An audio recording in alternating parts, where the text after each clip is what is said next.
रात गहरी थी और बारिश ऐसी बरस रही थी जैसे आसमान अपना सारा गुस्सा जमीन पर फेंक देना चाहता हो। बिजली की तेज चमक हर कुछ सेकंड बाद अंधेरे को चीर देती थी और पूरा जंगल एक पल के लिए सफेद पड़ जाता।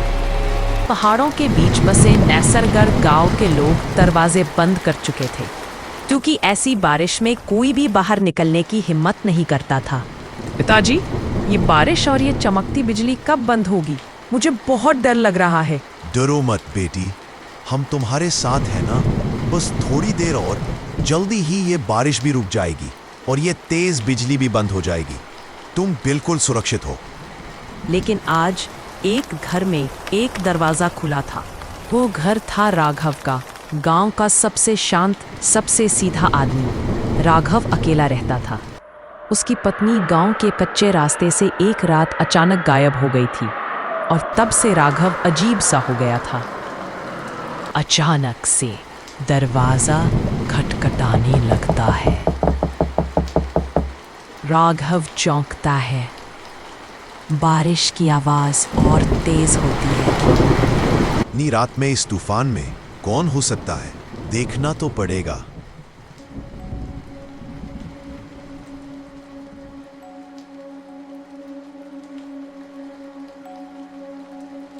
राघव दरवाजे से थोड़ा दूर खड़ा होकर पूछने लगता है, कौन है? क्या चाहिए? पर कोई आवाज नहीं आती। फिर वे सोचने लगता है, किसी ने सच में दरवाजा खटखटाया है या मेरा भ्रम था? पर दरवाजा तो खुला था। अगर कोई होता तो खटखटाता क्यों? खैर, छोड़ो। वह वापस आग के पास बैठने के लिए मुड़ता है, लेकिन तभी फिर से दरवाजा खटखटाने की आवाज आती है। राघव रुक जाता है और ऊंचे स्वर में कहता है, कौन है? मेरे सामने आओ। एक बूढ़ी औरत की कांपती हुई आवाज आती है, बेटा, मुझे आग चाहिए, ठंड बहुत है। राघव भौहें सिकोड़ते हुए दरवाजे की ओर देखता है और दृढ़ स्वर में कहता है, जो भी हो, अंदर मेरे सामने आकर बात करो। और फिर अचानक एक हवा का गोला घर के अंदर घूमने लगता है और राघव का कुत्ता भी अचानक जोर जोर से भौंकने लगता है। फिर अचानक वह दिखाई देने लगती है।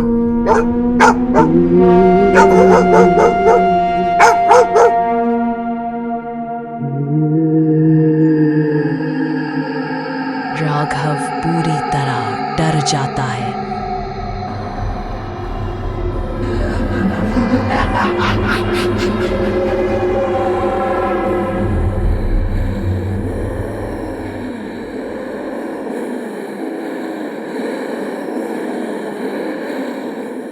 कांपती हुई आवाज में बोलता है, कौन हो तुम और क्या चाहिए तुम्हें?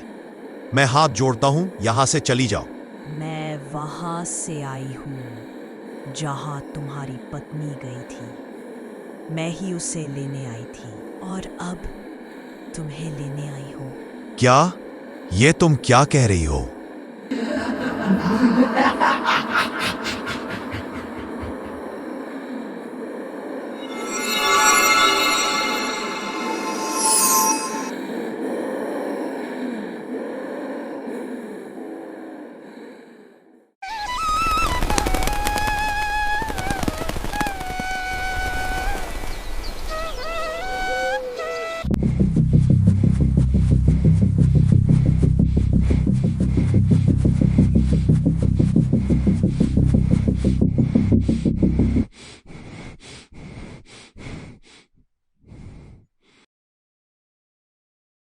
सरपंच साहब और सरपंच जी, राघव भी गायब हो गया है। ये क्या हो रहा है? सारा गांव उसके घर के बाहर इकट्ठा खड़ा है। हर किसी के चेहरे पर डर और बेचैनी साफ दिखाई दे रही है। राघव के घर की दीवार पर बड़े टेढ़े मेढ़े अक्षरों में लिखा हुआ है, बारिश की रात बाहर मत निकलना, वो तुम्हें भी ले जाएगी।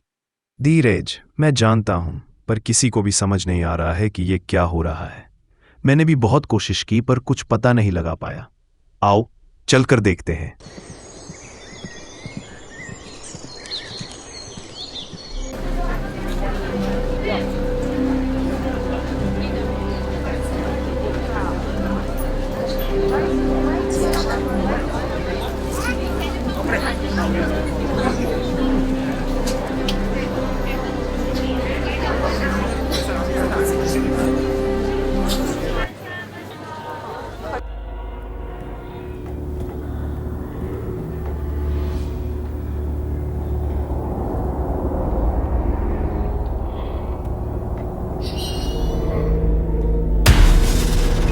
सोचा जाए तो समस्या बहुत ही गंभीर होती जा रही है। इस गांव का सरपंच होने के नाते यह स्थिति मुझे बेहद परेशान कर रही है। राहुल, एक काम करो, हमारे 2 पंचों को लेकर मंदिर के पास मिलो।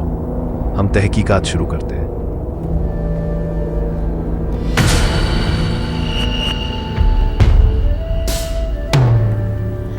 बोलिए सरपंच जी, हम क्या कर सकते हैं? यह समस्या तो दिन प्रतिदिन और भी गंभीर होती जा रही है। हमारे बच्चे और बीवी भी बहुत डरने लगे हैं। न बच्चे ठीक से खेल पा रहे हैं, न पढ़ पा रहे हैं। उनके मन में जो खौफ बैठ गया है वह उनका ध्यान भटका रहा है।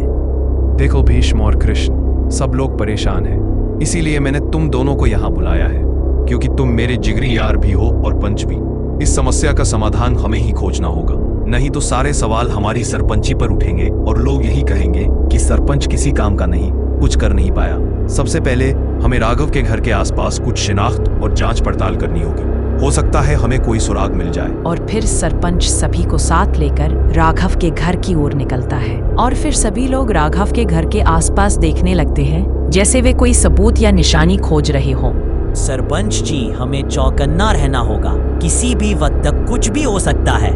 यह बात हमें अपने दिमाग में अच्छी तरह बिठा कर रखनी होगी। राहुल, तुम बिल्कुल सही कह रहे हो। यहाँ किसी भी वक्त कोई भी घटना हो सकती है। हमें सबको चौकन्ना रहना होगा। तुम सभी यहाँ आसपास ध्यान से देखो।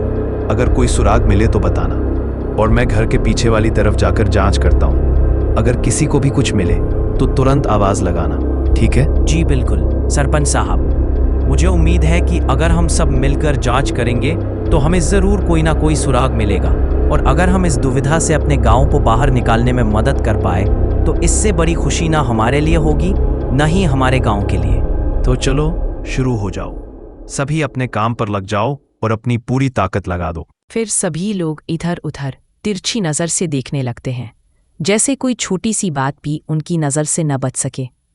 उधर सरपंच राघव के घर के पीछे वाली तरफ जांच करने के लिए चला जाता है।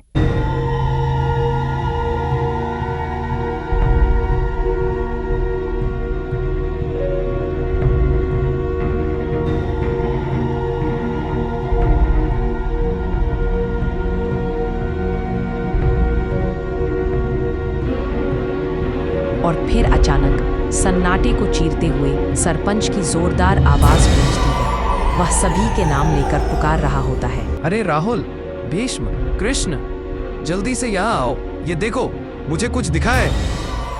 और सभी जल्दी से भागकर सरपंच के पास पहुंच जाते हैं और उनकी नजर जमीन पर पड़े पैरों के निशानों पर जाती है, लेकिन ये निशान किसी आम इंसान के बिल्कुल नहीं लगते।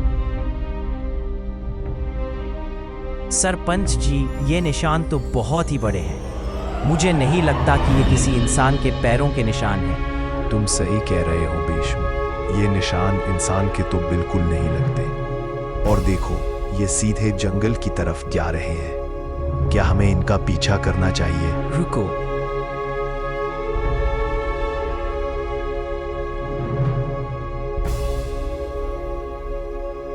इन निशानों का पीछा मत करना, नहीं तो तुम भी लौटकर नहीं आओगे। मगर बाबा, हम ऐसे चुप रहकर भी तो नहीं बैठ सकते। गांव वाले रोज डर में जी रहे हैं। राघव की पत्नी से लेकर कई लोग, कुछ ना कुछ होता जा रहा है। बाबा, क्या आप जानते हैं ये सब क्यों हो रहा है और हमें क्या करना चाहिए? कृपया कोई समाधान बताइए। बाबा ने कहा, सबसे पहले मुझे इन निशानों के पास बैठकर ध्यान लगाना होगा, तभी मैं तुम्हें कुछ बता पाऊंगा। और फिर बाबा ने चौकड़ी लगाकर उन निशानों के पास बैठकर अपना ध्यान लगाना शुरू कर दिया। अचानक हवा तेज होने लगी, हल्की हल्की बारिश की बूंदें गिरने लगी और आसमान में बिजली चमकने लगी। बाबा की आंखों से साफ दिख रहा था कि वे कोई आम बाबा नहीं थे।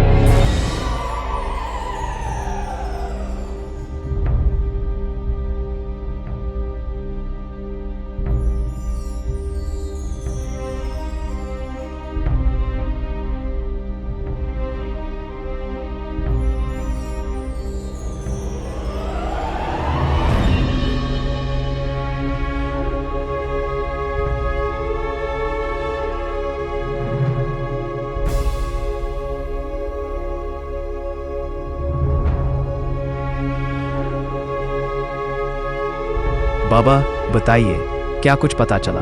हम सबको अजीब सी घबराहट हो रही है और टेंशन भी बढ़ती जा रही है। कृपया हमारी मदद कीजिए। आप जो भी कहेंगे हम सब करने के लिए तैयार हैं।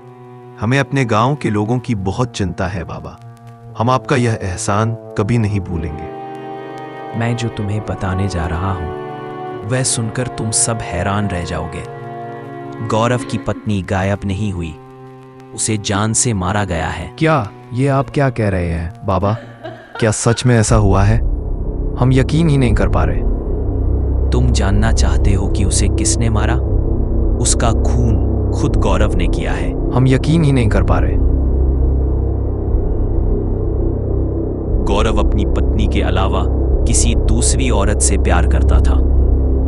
जब इसकी भनक उसकी पत्नी को लगी तो दोनों के बीच बहुत झगड़ा हुआ और उसी झगड़े के दौरान गौरव के हाथों उसकी पत्नी की मौत हो गई। राघव ने ही यह अफवाह फैलाई थी कि उसकी पत्नी गायब हो गई है।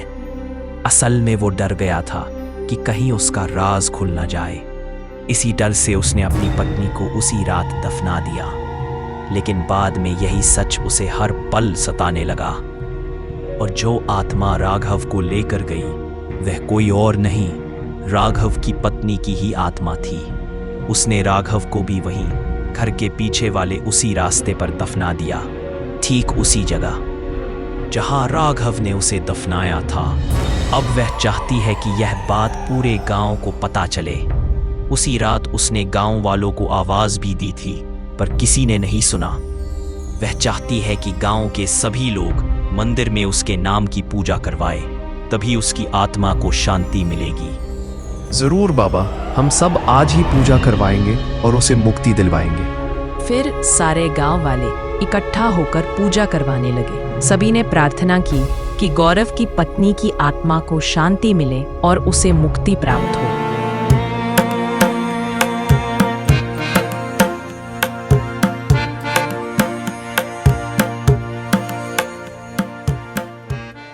अच्छी और इंटरेस्टिंग कहानियाँ देखने के लिए MI टून्स को जरूर सब्सक्राइब करें।